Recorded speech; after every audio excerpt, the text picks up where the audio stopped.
Um pouquinho. Já iniciamos? Então tá. Pessoal, boa noite. Com grande prazer que a gente recebe vocês aqui hoje no projeto Morcegos em Casa. E hoje nós temos dois participantes muito importantes que vão conversar um pouco com a gente sobre o tema Ficando em Casa, onde moram os morcegos.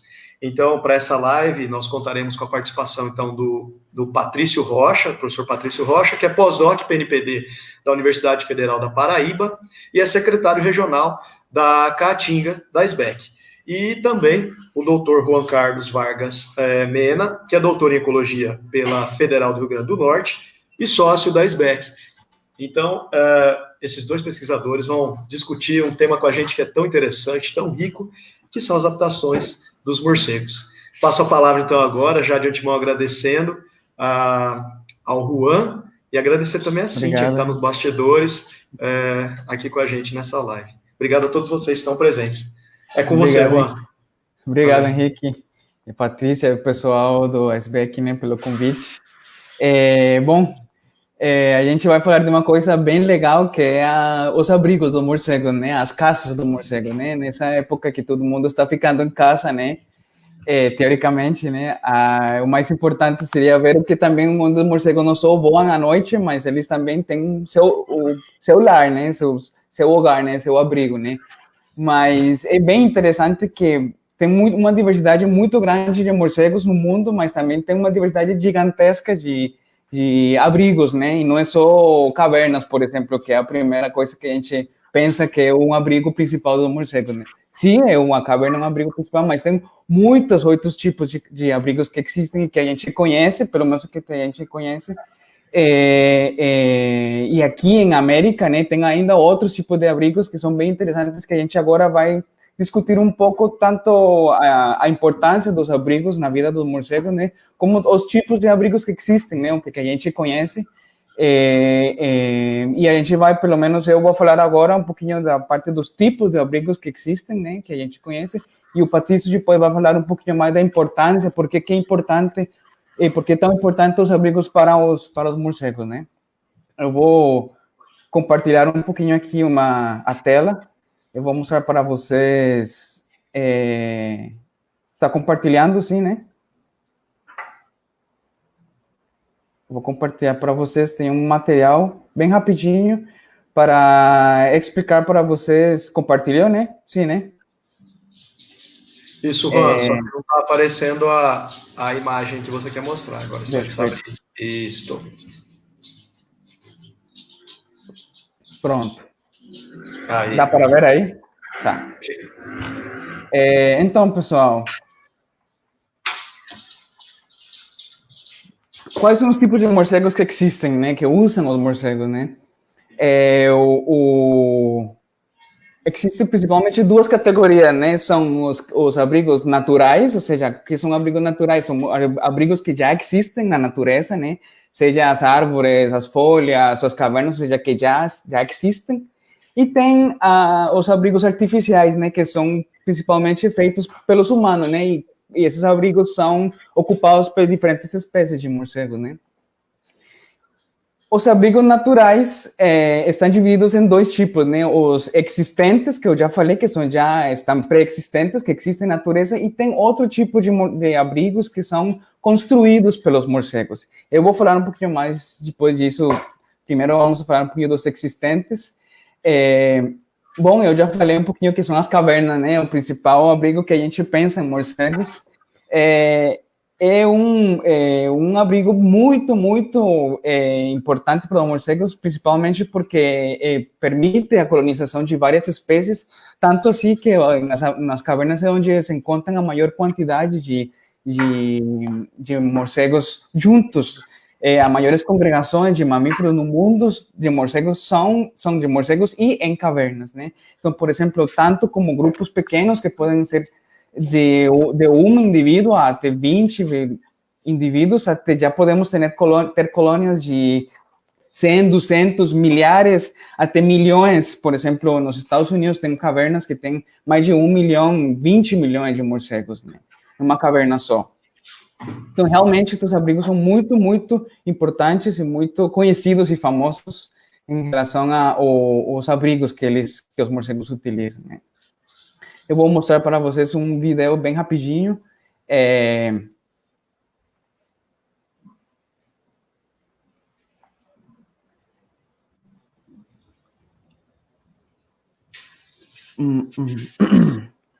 Bom,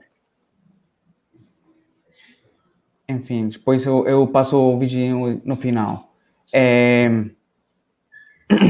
Outro abrigo que é muito utilizado pelos morcegos são fendas e rachaduras, e pode ser em qualquer substrato rochoso, né? Qualquer fenda, qualquer espaço que vai de 5 centímetros, por exemplo, já é um abrigo para os morcegos, né? Então, por exemplo, em lajedos, inclusive nas paredes, nas entradas das cavernas, por exemplo, é bem comum achar os morcegos que entram em essas fendas e fazem suas colônias, né? Então, é bem comum, e são um dos abrigos que a gente realmente menos conhece, porque são mais difíceis de achar, né? É bem difícil a gente procurar fendas e procurar morcego dentro de uma fenda, né? Então, a gente conhece realmente bem pouco sobre a ecologia desses morcegos em rachaduras e fendas, mas realmente a gente acredita que são muito mais comuns do que a gente acha, né? Temos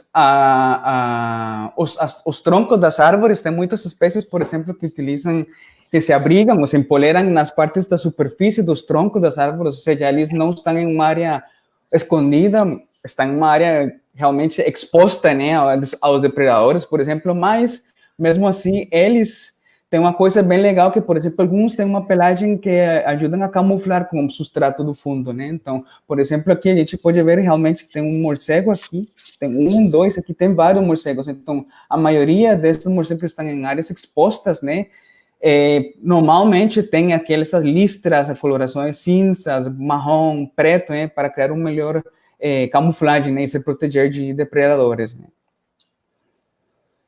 Outro bem comum também utilizado é as ocas das árvores, né? Muitas árvores, por exemplo, que tem um galho quebrado, aí ficou a oca, ou tem, por exemplo, estas fendas em árvores um pouco mais velhos, por exemplo, essas são áreas muito utilizadas por diferentes espécies. Algumas espécies, por exemplo, essa espécie aqui, que é uma embalundurige, um cormura, eles utilizam, se poleram embaixo de troncos caídos, né, no bosque, né? Então eles também, por exemplo, têm uma pelagem bem similar ao substrato, né, bem similar ao tronco das árvores, né? E tem, por exemplo, algumas outras espécies que em rachaduras ou em fendas, em coqueiros, por exemplo. Aqui a gente pode ver uma foto aqui do Patrício, como tem as espécies aqui que os morcegos entram nessa rachadura, né? Então eles exploram bastante as árvores, né? A folhagem também, um abrigo também bem difícil de localizar, né? Porque dentro da folhagem os morcegos são bem pequenininhos, aí em meio de uma folhagem, uma árvore grande, bem difícil encontrar. Mas mesmo assim, por exemplo, aqui tem uma foto que eu tirei dos morcegos de um casal em uma mangueira, e aí tem uma luz normal, aqui uma luz com flash, né? Então é interessante como a camuflagem deles, né? Na folhagem dentro, né? Principalmente eles gostam de árvores com folhagem densa, né? Árvores com bastantes folhas, bem denso, para eles ficarem bem protegidos, tanto de depredadores como, por exemplo, da chuva, né?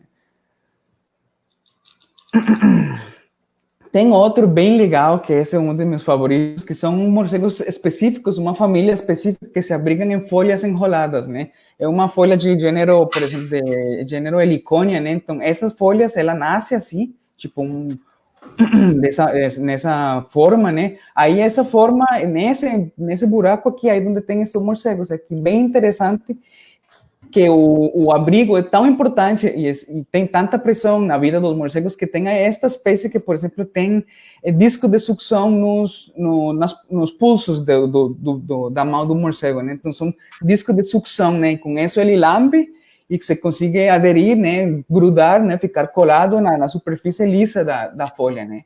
Bem interessante que essa folha demora só nessa circunferência, né? Da folha é de uma preferência de 5 a 10 centímetros que o morcego gosta, né? Aí essa folha vai demorar, nessa circunferência, acho que de 2 a 5 dias, perdão. E aí a folha vai abrir, né, naturalmente, né? E o morcego vai ter que procurar outra folha com essas características de diâmetro para poder ocupar essa folha, né? Então, são morcegos que têm uma especificidade muito, muito alta em relação a esse abrigo, né? Nesse sim, vou mostrar para vocês um vídeo que eu tenho aqui, bem rapidinho.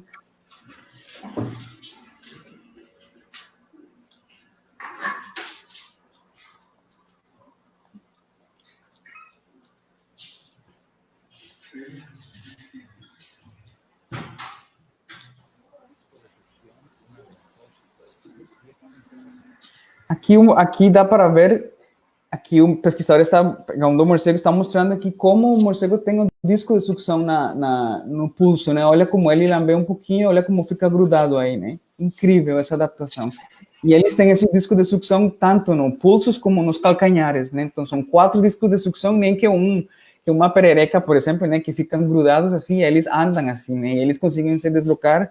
E é interessante que eles não estão cabeça para baixo, né? Eles estão com a cabeça para cima, né? Dentro do abrigo, né?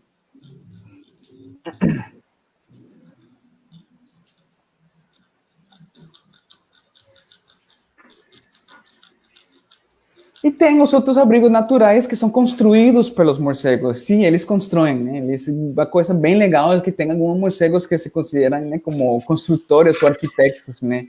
Porque, por exemplo, esta espécie que é o Lophostroma, o gênero Lophostroma, tem pelo menos 2, 3 espécies desse gênero que ele ocupa cupinceiros, né, na floresta, né? Todo mundo conhece os cupinceiros, né? Aí esses cupinceiros, por exemplo, são ocupados normalmente, o que se conhece que é um macho que forma um harém, ou seja, um macho com várias fêmeas, e ele constrói ele vai cavando com os polegares e com o focinho, ele vai cavando e faz um túnel vertical até fazer uma câmera dentro, e aí é ocupado, né? Essas fotos são uma foto tirada de baixo para cima, aqui dá para ver as colônias, né? E uma coisa bem interessante é que esses cupinceiros não são cupinceiros abandonados, né? São cupinceiros ativos, né? Ou seja, tem cupim realmente morando ali dentro e os morcegos ocupam esses cupins, né?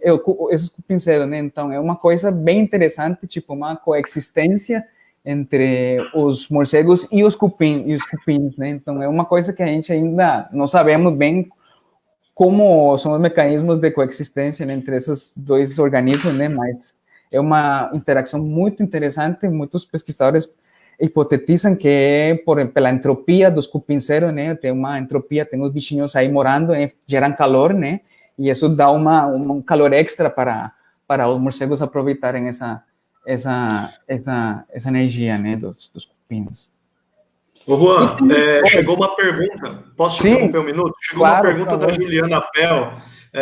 Os morcegos da família Tiropteridae vivem solitários nas folhas enroladas? Ela perguntou. Ou eles chegam a viver em grupos? Então, chegam a viver em grupo, né? Pelo menos as espécies que eu conheço, né? Que são de lá da Costa Rica, né? São 2 espécies. As 2 espécies são, pelo que eu achei, temos encontrado grupos de 3, 4, 5 até 6, por exemplo, né? Depende muito da folha, né? Porque depende muito do quanto peso aguenta a folha, né? Mas a gente achou já um indivíduo, por exemplo, numa folha só. Né? E tem outras espécies aqui no Brasil que eu acho que também são bem solitárias, eu acho. Mas principalmente... Patrício, você quer... Não, sim. Inclusive, a única vez que eu consegui pegar...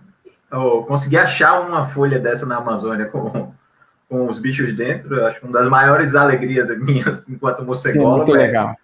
Você lê o tempo todo e chega lá e conseguir pegar, ou sair para procurar e achar, né? O que é excelente. E tinha 3 dentro, na verdade. Legal. Nossa, muito legal. Tem mais uma perguntinha aqui do Guilherme. Vejam só, alguém já conseguiu fotografar ou filmar um Lomphostoma fazendo buraco? Podem usar os dentes também para abrir? Então, a gente especula que sim, que ele abre com os dentes e deve usar os polegares, né? Mas que eu saiba, não tem nenhum registro fotográfico, né, da construção. Eu pretendo fazer ainda esse ano, viu, Gui? Não, coincidentemente, tem um amigo entrou em contato dizendo que na chácara dele aqui perto tá cheio de morcego em cupinzeiro. Ele mandou umas fotos e eu digo, era uma coisa que eu sempre quis ver também. E assim que as coisas acalmarem, a gente está para ir lá, inclusive para botar câmeras em alguns, para ver como é que eles mantêm o abrigo. É bem legal. E aproveitando falar de cupinzeiro, o Reinaldo também fez uma outra pergunta. Os morcegos se alimentam dos cupinzeiros? Não, essa espécie não. Essa espécie se alimenta de artrópodes, né? Ou insetos de grande porte, né? Esperanças, besouros, bichos um pouco mais grandes, né? Essa espécie captura os bichos em cima da folhagem, né? Mas os cupinzeiros não faz parte da dieta deles. Então, realmente é uma relação ali que eu acho que realmente só se beneficiam os morcegos, né? Porque, pelo que a gente sabe, não tem nem benefício, nem afeta negativamente os cupinzeiros, né? Talvez pelo espaço, né? Mas... Né? Beleza. Beleza? Posso continuar? Pode, segue. Uhum. E tem os morcegos que constroem tendas ou barracas, né? Esse é um dos bichos mais sensacionais que eu já vi, esse fenômeno de construção, porque são morcegos da subfamília Stenoermatini, né? Morcegos de frugívoros de folha nasal, né? E essa família tem umas espécies que conseguem modificar as folhas de um jeito que conseguem construir essas barracas, né? Essas tendas, né? O mais interessante de tudo é que é um padrão de como eles constroem, né? Por exemplo, eles mordem de um jeito, mordem principalmente na base da veia central da folha, né? Eles mordem e eles fazem buracos com os polegares e eles puxam com os polegares, né? Puxam de um jeito que a folha colapsa, né? Então, por exemplo, esses pontinhos que você vê aqui nessa folha de bananeira ou de helicônia, né? Esses pontinhos são feitos pelos polegares e pelos dentes, né? E aí também eles conseguem se empolerar também. Aí as patinhas ficam aí grudadas, né? Mas aí nessa forma, eles estão cabeça para baixo, né? E aí a folha faz uma barraca, né? E a gente, por enquanto, se conhece até 8 diferentes tipos de arquiteturas, né? Então tem a pinnata, tem a de bote, tem a bífida, tem a cônica, né, que essas são várias folhas modificadas de uma árvore só, né, uma espécie só. Tem uma em guarda-chuva, né, tem outras que são a ponta na parte da ápice da folha é modificada e só cai a ponta, né, e aí fica uma barraquinha, né. Então, morcegos bem espertos e faz uma coisa super legal, né, e além disso, tem umas espécies, umas fotos que eu tirei aqui, umas espécies do gênero Dermanura, né? Que assim como ficam, podem ser solitários, né? Ou podem formar grupos, que também está limitado pelo peso, né? Porque muitos indivíduos num grupo, né? Aí a folha vai cair, né? Então, é uma limitante que tem a colônia. E tem essa espécie aqui, que é Ectophila alba, né? Que ocorre só na Centro-América, né? Que é uma espécie que se abriga apenas em barracas, né, construídas por eles, né, e ele só utiliza, pelo que eu lembro, são só apenas 3 espécies de helicônia de plantas para fazer as barracas, né. Então é bem específico e tem essa coloração muito linda, branca, né, que é bem uma coloração que não é albino, né, o bicho não é albino, né, é uma coloração branca, né, e que muitas pessoas se perguntaram por que é essa coloração branca, né? O ambiente embaixo das tendas é um ambiente que é meio de uma luz meio amarelada, verdosa, né? Tanto de dia como de noite, né? Mas de dia você vê os bichos de dia e o branco reflete o verde, né? Então é aparentemente com um negócio de camuflagem, né? Eu vou mostrar um vídeo deles embaixo da folha. Esse aqui. Então, aqui temos um grupo de 6 indivíduos. Então, eles estão aí de dia, às vezes eles estão ativos, às vezes estão dormindo, mas eles se mantêm ali. Olha como agora está na luz de uma lâmpada, de uma lanterna, né? Por causa do vídeo, mas aí você pode ver que eles estão aí de boa. A folha está modificada, se vocês veem aqui, ele tem aqui esses pontinhos, isso foi já mordido pelos morcegos e puxado com os polegares. Como eu expliquei, são pontinhos para também eles ficarem empolerados, né? E olha a luz a luz já sem luz artificial, né? Uma luz meio verde amarelada, né? E você vê isso mais de longe e você nem toma conta do que os bichos estão ali embaixo, né? Então, tem uma funcionalidade de camuflagem, né? Que é o que a gente acredita nisso. Então, são muito fofos os bichos, né? A gente utiliza muito eles como bicho para educação ambiental, né? Que é um bicho bem bonitinho, né? E temos agora já a gente viu os abrigos naturais, temos abrigos artificiais, né? Que são já abrigos feitos pelos humanos, né? Que são hoje em dia bem comuns. Por exemplo, as minas abandonadas, né? Que praticamente é uma caverna, né? Artificial, né? Então tem as mesmas condições de uma caverna. Então essas minas, galerias abandonadas, sim. Antes de você seguir, nós temos uma pergunta da Maria João. Se você pode falar um pouco sobre a forma de construção comunitária feita por Ectophila alba. Maria João está em Porto Alegre e manda um abraço a todos. Vai lá. Bom, é bem interessante essa construção, né? No começo, há 10 anos atrás, se acreditava que era construído com, tipo, os dos cupinceiros, né? Que era um macho que construía a tenda, né, a barraca, né, para as fêmeas, né, e as fêmeas escolhiam, né, a melhor barraca, né, essa era a hipótese inicial.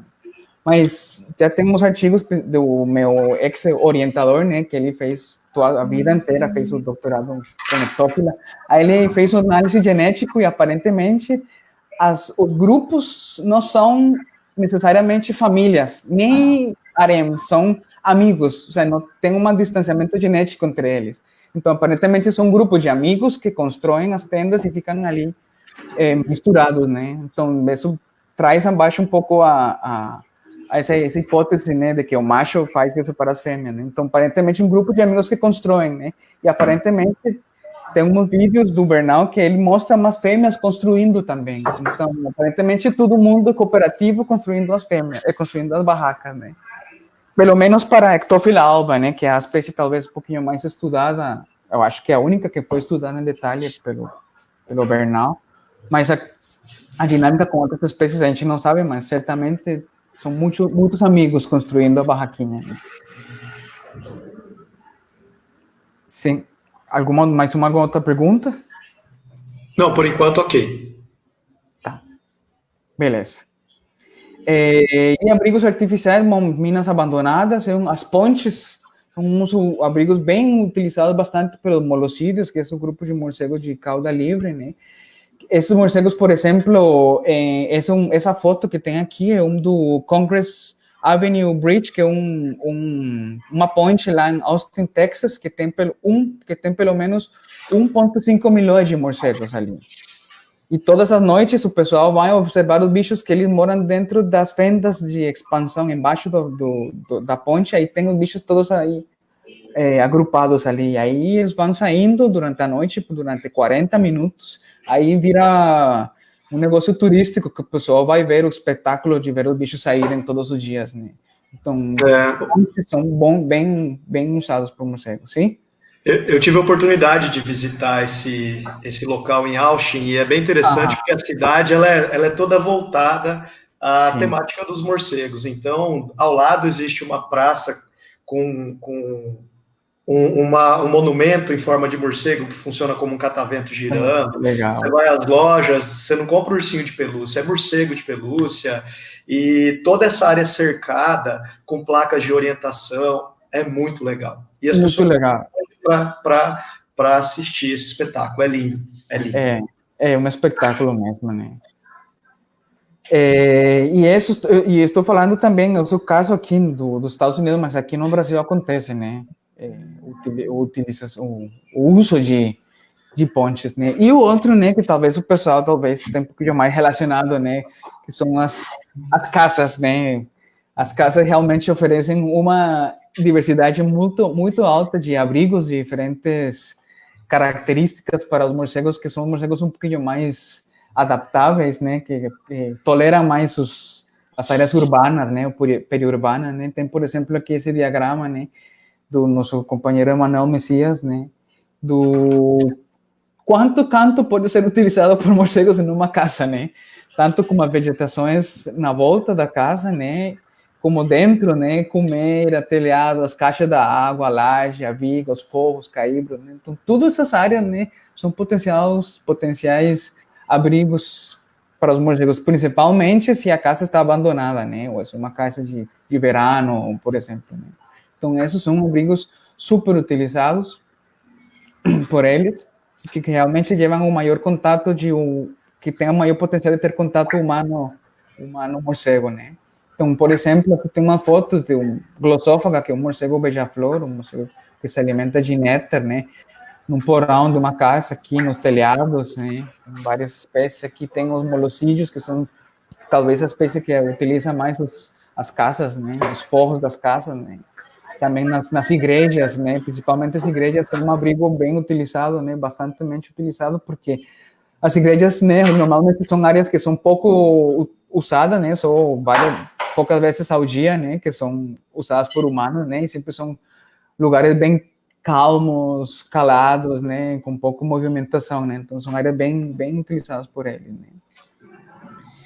E tem outra coisa que tem usado nos últimos anos, principalmente nos Estados Unidos, né, Norte-América, né, Estados Unidos, Canadá e também na Europa, né, que são os bat boxes, ou caixas de morcegos, né, que são uma tentativa muito legal para tentar dar abrigo aos morcegos, né, e também uma opção para que os morcegos não ocupem as casas, né, mas sim esses bat boxes, né? Então, é uma forma de coexistir com eles, não estando dentro da casa, mas oferecendo um abrigo para eles.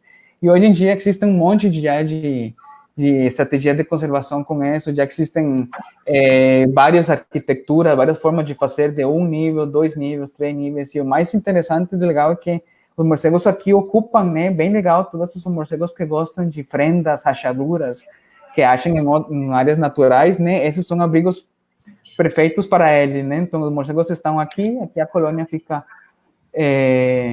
se abrigando, né?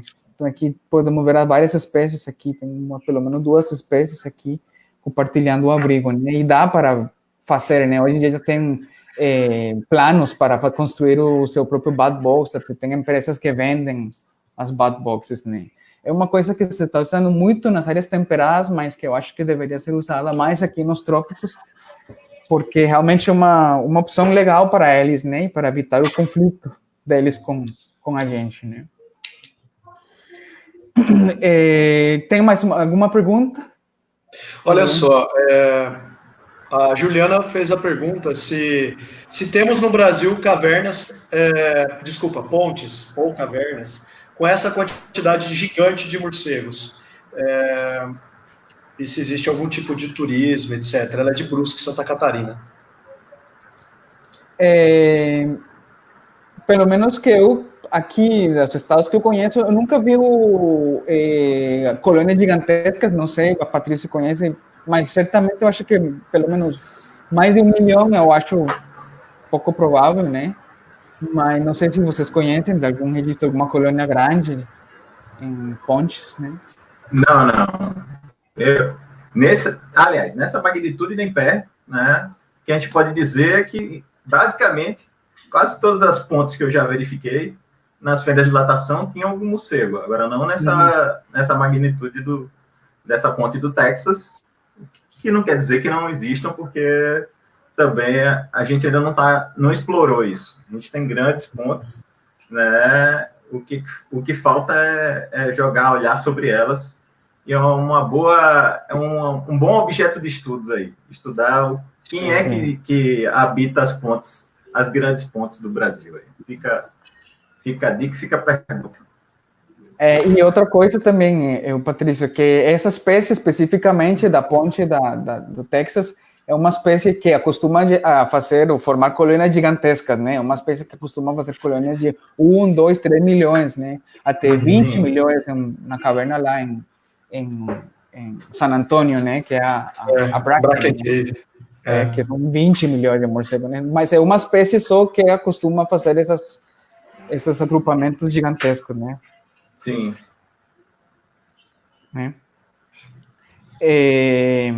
Mais alguma pergunta? Acho que a gente já pode passar com o Patrício, né? Tá?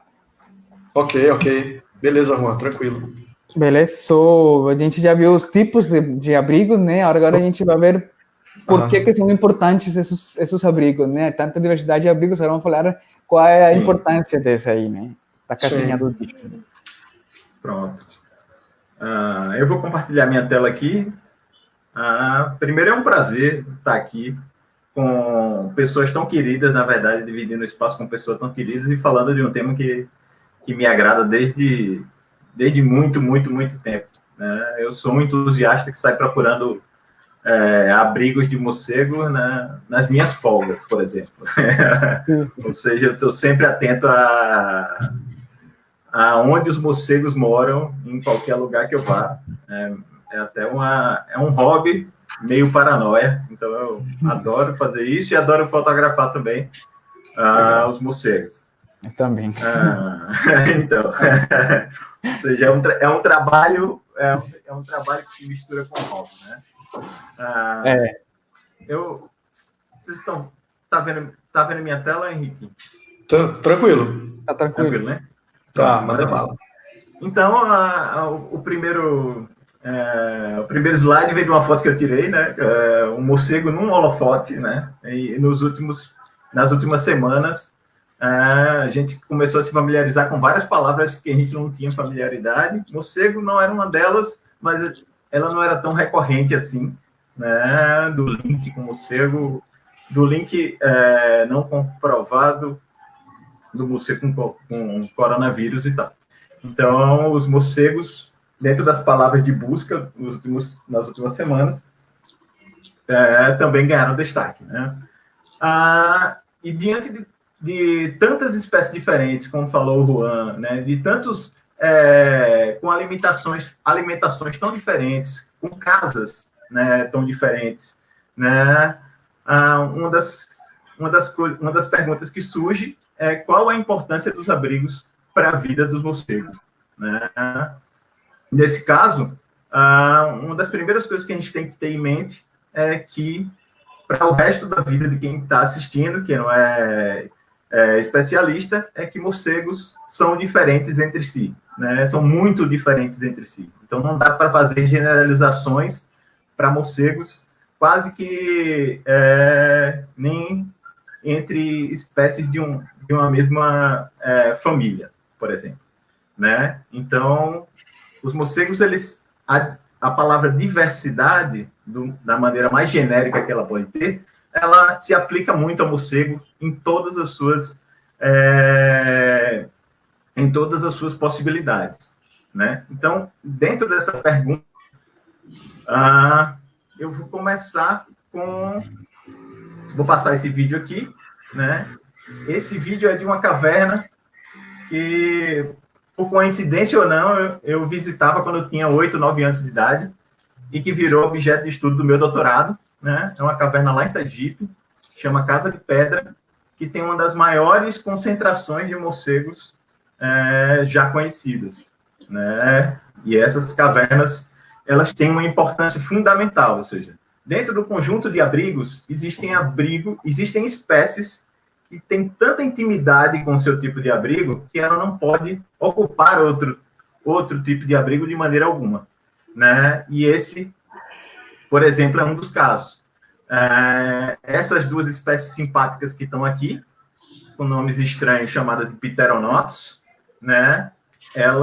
Nessa caverna, elas têm pelo menos 200 mil indivíduos, né, que todas as noites saem nessa revoada magnífica, né, e passam a noite toda fora da caverna, comendo milhares e milhares e milhares de insetos todas as noites, né? Eles abrangem uma área gigantesca de quilômetros e quilômetros quadrados, retirando insetos desse sistema e, com certeza, contribuindo, por exemplo, nesse serviço silencioso que os morcegos fazem, no controle, por exemplo, de pragas da agricultura, né? Já tem alguns estudos em andamento mostrando isso especificamente para essas duas espécies. Então, esse é um dos fenômenos mais magníficos. Eu já vi esse fenômeno umas 30, 40 vezes e toda vez eu fico de boca aberta, né? Então, é sensacional. e é um dos meus lugares preferidos. Quando eu quero desestressar, eu vou exatamente para essa posição para ver esses bichos. Sensacional. Legal. Ô, Patrício, tem uma colocação aqui da Érica Munhoz. Ó, se eu não me engano, na caverna Toca da Boa Vista tem a maior colônia registrada do Brasil. Ela não tem certeza. E aí a Valéria também comentou sobre a revoada lá no Madeira, que vocês já devem ter acompanhado. Sim. Essas grandes concentrações de morcegos é um fenômeno que a gente está descobrindo nos últimos anos, na verdade. Quando eu visitava essa caverna entusiastamente, como um espeleólogo juvenil e maluco, eu não tinha noção de que aquela caverna que eu visitava sempre era tão magnífica em termos de número de morcegos. Aí, um projeto, por exemplo, do professor Henrique Bernard, né, que buscou investigar essas cavernas no Nordeste do Brasil. Tem muitas dessas cavernas, por exemplo, na Amazônia, ou seja, com números gigantescos de morcegos dentro de uma caverna, né? E aí, essas cavernas, elas merecem atenção, por quê? Porque é como se você tivesse uma população que faz um serviço ambiental de retirada de insetos tão esplendoroso, tão magnífico, mas, ao mesmo tempo, ela é frágil, porque as cavernas vêm sofrendo agressões ao longo do tempo. Por exemplo, um ato temerário numa caverna dessa pode causar uma reação em cadeia, né, que pode causar problemas de pragas para a agricultura, ou seja, tudo que a gente não percebe que os morcegos trazem para a gente pode acabar sofrendo com um ato temerário numa caverna dessa que tem milhares e milhares de morcegos tirando insetos do sistema diariamente. E o Xingu é sensacional, que é o que eu vou falar agora. Então, só para antes de você entrar, a Carolina Scultori colocou o que vocês pensam da construção de batbox em cidades. Ela tem muita vontade de fazer isso no quintal dela. Aí a Marisa, de Taubaté, comentou que colocou 2 em Taubaté, São Paulo. O que você pensa disso? Eu, sinceramente, se ela quiser ajuda, porque ele disse que um doido só precisa de 8 doidos para fazer doidice, né? E eu sou um desses. Mas a palavra doido é no melhor colocação possível, na verdade, né? Porque minha mãe acha isso doido, né? Por exemplo, minha avó, ou minha tia, que é construir uma casa para morcego. Inclusive, já mandei projetos para o professor Lang, que é quem não sabe, é quase um professor pardal, para me ajudar a construir esses protótipos. Mas a minha ideia é ter uma casa cheia de bat-box ou bat-houses, ou seja, pequenas casas de morcegos ao redor de uma futura casa minha. Então, essa ideia é uma coisa que eu pretendo botar para frente, concretizar o mais rápido possível. Eu adoro isso. Eu acho que é uma estratégia muito boa, né? Principalmente, aí perguntaram se nas cidades, né? Botar batboxes nas cidades. Né? Eu acho uma muito boa estratégia, só que a gente não sabe bem, né? Aqui nos trópicos, como que eles reagem, né? Se os morcegos gostam ou não, né? Eu acredito que sim, mas, né? Tem que testar, né? Hoje em dia existem muitos no YouTube, muitos tutoriais para fazer os batboxes, tem muito material, assim, tipo, não tem excusa, né? Não, nós temos que entender a realidade das espécies aqui, né? Essa imagem, por exemplo, que está na tela, são imagens de pedrais ripários, que chamam. Na verdade, são amontoados de pedras ao longo de grandes rios amazônicos. E aí, de 10 anos para cá, por exemplo, né, quem iniciou isso foi a professora Valéria Tavares, né, descobriu-se que esses pedrais de rios amazônicos, eles guardavam uma série de espécies de morcegos que se abrigavam nesse tipo de fenda aqui, por exemplo, né? Eu vim de lá no final do ano passado, é uma coisa sensacional para um morcególogo, e poucos morcególogos conhecem esse potencial, né? E dentro dessas fendas tem espécies, por exemplo, como essa do canto direito aqui, chama Neoplatimops, que poucos morcególogos por mais experientes que sejam, já tiveram nas mãos, por exemplo, e essa foto deu um trabalho desgraçado para tirar, então é uma foto que eu tenho muito orgulho, apesar de sair todo ralado. Aqui a gente tem Neoplatymops, e esse sistema, né, ele é tão único que várias espécies que existem lá possivelmente são espécies novas para a ciência, né? Então, eu começo com esses dois sistemas muito únicos. Primeiro, cavernas com grandes concentrações gigantescas de morcego e os pedrais, para mostrar que essas espécies dificilmente vão encontrar abrigos equivalentes fora do natural. Ou seja, é essa discrepância. Existem espécies que têm jogo de cintura, digamos assim, né? Um jogo de cintura evolutivo, acabei de criar uma palavra, e nesse caso, elas conseguem explorar outros abrigos, que são os bichos que usam a área urbana. Mas outras espécies não, ela tem tanta afinidade com o seu abrigo específico, que uma vez que o abrigo deixa de existir, eles estão fadados à extinção, né? E aí, dentro das importâncias gerais, né, a gente vai tentar fazer algumas generalizações para uso de abrigo, já que eu falei que os abrigos são diversidade e morcego, são palavras que andam juntos. Uma das funções dos abrigos é a proteção contra predadores, né? Nessas fotos belíssimas da minha colega Giovana, né, que me cedeu gentilmente, a gente tem uma Corallus, por exemplo, esperando ali só esses morcegos que o Juan mostrou, que são os Lophostoma, darem um vacilo para ela capturar. Essa sequência de fotos é sensacional, né? Outra sequência, que essa foi eu que tirei gratamente, lá na Universidade Federal de Sergipe, né? Ninguém imagina que nesse buraco aqui, que tem mais ou menos 1,5 centímetro, consegue entrar um morcego, por exemplo, né? Um morcego da espécie molosco. Então, e esse buraquinho, na verdade, ele está a quase 5 metros de altura, numa parede vertical lisa. Nenhum predador consegue chegar aí, e o abrigo é tão escondido, ele é tão discreto, que o morcego consegue ficar ali sem ser percebido.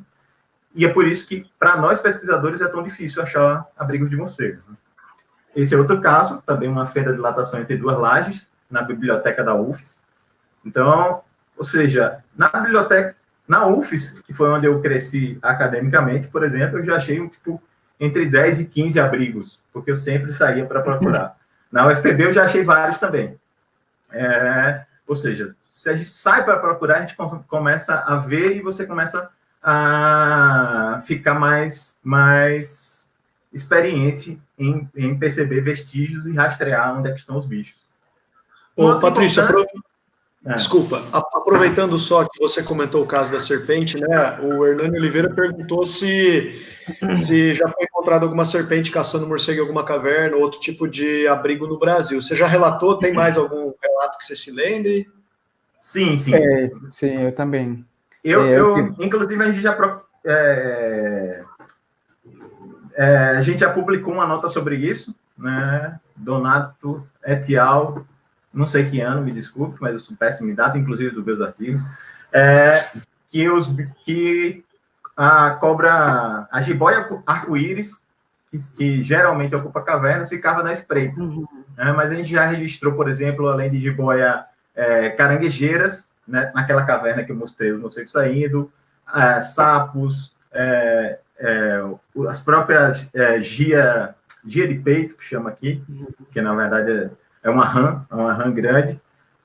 E eu percebi que eles sempre se aproveitam do momento em que os filhotes estão aprendendo a voar. Então, toda vez que ele está aprendendo a voar, está meio descoordenado, e muitos deles acabam caindo no chão. Aí os predadores oportunistas se aproveitam disso. O que não é o caso da cobra, que está ali deliberadamente. Ela pode esperar, né? Mesmo que ela erre ali 2, 3 dias, 4 dias, em algum momento ela vai acertar. Então, é muito legal. Para mim, a cobra é o principal predador, né? Porque tem adaptações, né, para entrar em buracos, em fendas, né? Tem paciência, né? E ela fica eu já vi essa que é a cobra, a jiboia arco-íris, né? O gênero Epícrates. eu andei por muitas cavernas aqui no Rio Grande do Norte, né? Sim. Eu já vi, é a espécie que mais eu via, que eu conseguia identificar, né, nas bocas aí, aguardando, né? Principalmente em colônia grande, onde tem muito bicho saindo, aí a probabilidade aumenta, né? Não só cobras, né, mas também gavião, falcão também, né? Quando está anoitecendo, eles se aproveitam a pegar a última comidinha do dia, né? Certo. E ainda não, mas falando dos abrigos, né? O Saulo Bonfim de Sergipe, ele fez uma pergunta se há registro de mudança de abrigo do telhado, das casas, para batbox após a instalação. O que você diz, Patrício? Opa! E aí, Saulinho, tudo bem? Um cheiro para você. Rapaz, boa pergunta, viu? Boa pergunta. Para responder, se essa resposta for positiva, isso é uma excelente solução, porque não agora, mas a gente sempre recebe aqui, né, como uma parte do projeto do Emanuel Messias aqui no laboratório, a gente fez uma parte de ciência cidadã, disponibilizando um número para que as pessoas entrassem via WhatsApp para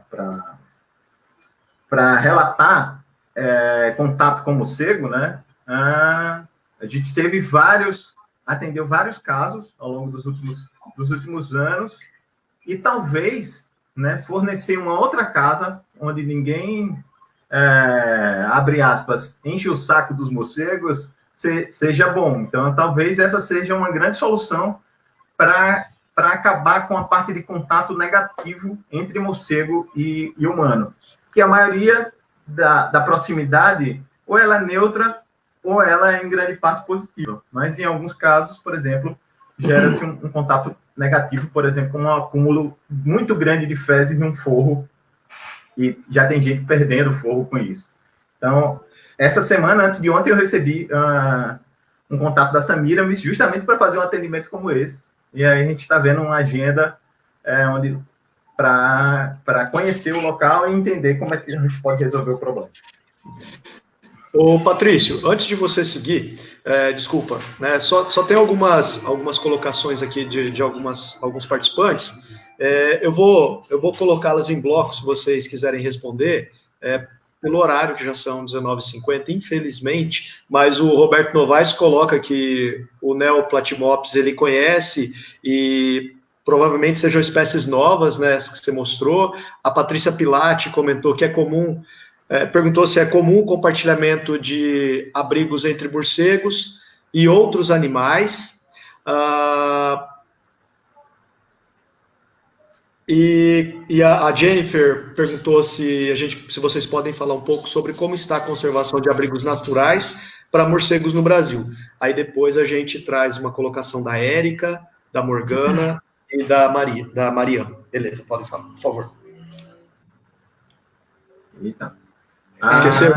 Não, mas o do Roberto realmente pode ser, realmente pode ser uma espécie nova.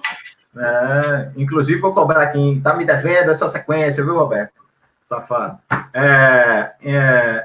E no caso do estado de conservação das cavernas brasileiras, né, a legislação vem mudando ao longo dos últimos 10 anos, né, e a gente está tentando equilibrar a preservação, que é o paradigma eterno, tentando equilibrar a preservação com produção o tempo todo, né?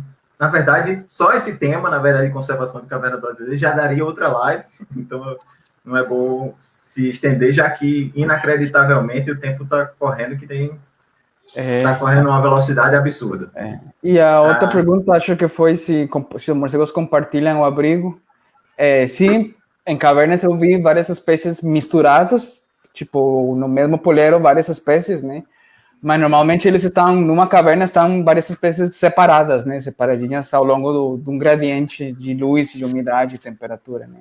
Mas uma caverna pode ter até mais de 10 espécies, né? 10, 15 espécies no mesmo abrigo, né? Sim. E daqui a pouco eu vou mostrar uma foto que sintetiza muito bem essa pergunta, que eu acho que a relação mais íntima entre duas espécies de morcego no abrigo. só para acabar, que eu acho que o tempo está correndo, a parte mais íntima ali da importância dos morcegos, né, do abrigo dos morcegos, é que os abrigos dos morcegos, eles são berçários, né? Ou seja, o morcego precisa de um lugar estável, tranquilo, sem influência de predadores, para ter sua prole e para garantir que os seus filhotes, né, realmente vinguem, né? Eles cheguem à idade adulta. Então, tem um exemplo aqui na UFES, essa coisa vermelha na boca do morcego é a placenta, ou seja, o morcego está embaixo da asa dele lá, e ele acabou de nascer exatamente nesse momento, né? Aqui um outro caso, esse é no centro de João Pessoa, num shopping popular, onde os morcegos também acabaram de nascer, né? E do lado tem um caso bem interessante, assim que a gente chegou, o filhote que estava apartado da mãe, a mãe cobriu ele aqui, para proteger, né? O que é bem legal. Dentro daquela primeira caverna que eu mostrei a saída, tem uma das coisas mais sensacionais que eu já vi, são grandes berçários, né? Se a gente der uma ampliada aqui, a gente pode ver, por exemplo, que esses filhotes estão com placenta também, então acabaram de nascer, e esses filhotes dessa espécie, eles nascem totalmente imaturos, de olhos fechados, é semelhante àqueles ratinhos que a gente às vezes encontra, e bem neonato mesmo, e eles dependem desse abrigo estável, com temperatura estável, e o cuidado das mães para se desenvolver. Ou seja, fora de uma caverna, se acontecer alguma coisa com essa caverna, ao longo de poucas gerações, essa população está fadada à extinção local, por exemplo, a desaparecer localmente. Né? Pessoal, aqui outra... Desculpa, Patrícia, conclui. Pode falar, falar. Aqui esse abrigo, né? Aqueles filhotes ali, amontoados aos milhares nas paredes, né? E aqui, uma outra função do abrigo é proteção contra calor e frio extremo, né? O abrigo, geralmente, ele garante uma zona de conforto térmico para o morcego, que nem sempre é a nossa zona de conforto. Às vezes, alguns abrigos chegam a temperatura de 50 graus, insuportável para nós, mas alguns morcegos suportam, por exemplo, como alguns molossídeos. E aqui, a foto que eu falei, né? Aqui você tem um mistiotes, que é esse morcego orelhudo, e aí você vê que tem um intruso no ninho, se aproveitando ali do amontoado de outros morcegos. Do calor. Do calor de outros morcegos. Tem outro escondidinho aqui. Essa é uma das fotos mais surpreendentes, que mostra que duas espécies que não tem nenhum link, né, de parentesco, vamos dizer assim, elas ficam juntas e interagem ali sem nenhum tipo de interação negativa, né? E aí a pergunta é, o quão perto alguns morcegos estão de nós? Com tudo que a gente mostrou, na Europa se construindo casas para morcegos, né? E muitas das fotos que eu mostrei tinham um link muito claro, que é o link com concreto. E concreto tem a ver com a nossa expansão, das cidades, tem a ver com quintais, com bananeiras e plantações, né? Então, a resposta para essa pergunta é que algumas poucas espécies que conseguiram enfrentar todas essas barreiras de transformação, que transformaram tudo isso que a gente está vendo hoje. Nossa casa, onde a gente está vivendo hoje, era, na verdade, a casa dos morcegos, e esse filtro, à medida que você foi destruindo e construindo cidades, poucas espécies conseguiram ultrapassar esse filtro, e hoje elas são muito abundantes nas cidades. E essas 6, por exemplo, aqui para o Nordeste, elas podem representar as 6 figuras de morcegos insetívoros mais comuns de todo o Nordeste, né? E que todas as noites saem para forragear, né? E agora, na quarentena, por exemplo, eu tenho feito uma coisa que é gravar morcegos com aparelhos especiais de ultrassom, né? E aí eu botei aqui um canto dos morcegos para mostrar que em qualquer lugar da João Pessoa que você passa, por exemplo, pegando um exemplo, e grave na primeira... tipo, meia hora, é quase impossível. Eu nunca gravei para não passar um morcego, né? Então, eu vou botar aqui, ó.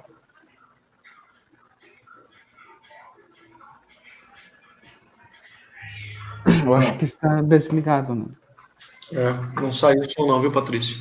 Pronto, mas essas barras verticais, na verdade, no final dessa imagem, elas significam nada mais, nada menos que um morcego comeu um inseto, né? E eu posso afirmar tranquilamente que esse fenômeno, ou seja, eu posso gravar esse som milhares, milhões de vezes ao longo de uma noite, dentro de um contexto urbano de cidade, né? Isso faz com que, silenciosamente, porque esse som a gente não consegue ouvir, porque é um ultrassom, ou seja, é um som além da nossa capacidade auditiva, ele, que representa morcegos comendo insetos, ele acontece milhares de vezes.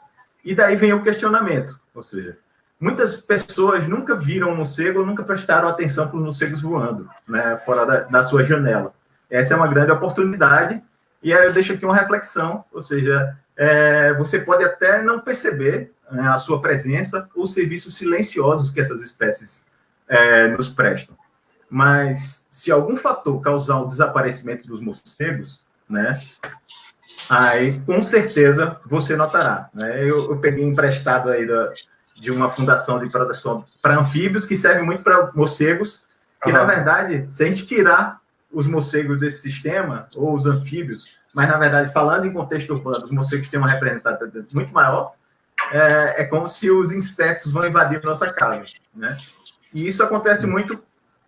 É um link com a quarentena paralelo, por exemplo. Né? Com a quarentena, a gente percebeu que várias coisas que a gente não dava importância, a gente começou a mudar as rotinas de todas as formas possíveis, e isso acontece com os morcegos. Então, os morcegos, ter morcegos por perto na cidade, assim, ter uma cidade, de certa maneira, amiga dos morcegos, né, faz com que, por exemplo, sua casa tenha menos insetos, coisa essa que a gente só vai perceber se acontecer alguma coisa muito ruim, né? Ou seja, um choque de realidade, como está acontecendo no paralelo com essa pandemia do Covid.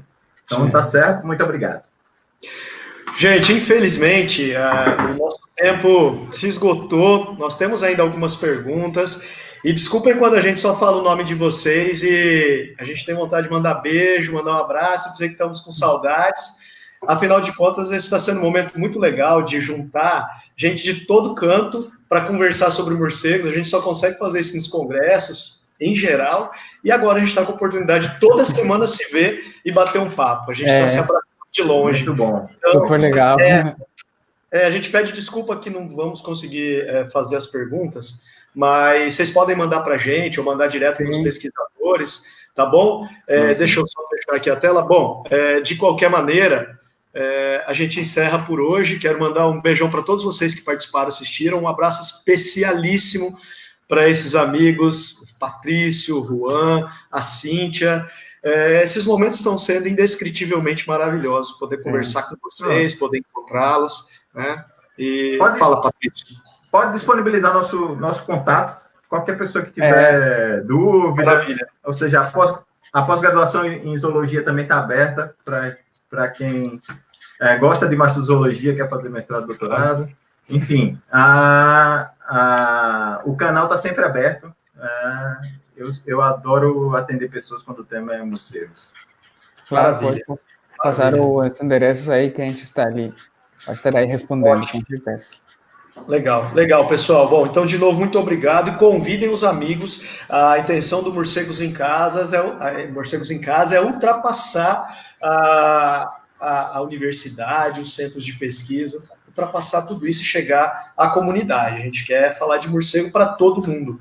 E vocês podem ajudar muito a gente nesse trabalho, tá bom? De novo, obrigado. Obrigado, Cíntia, que está nos bastidores. Patrício, Juan. Um beijo para vocês e semana que vem tem mais. Valeu! Fiquem em casa. Valeu! Fique em casa, como os morcegos. Fique em casa. É isso aí.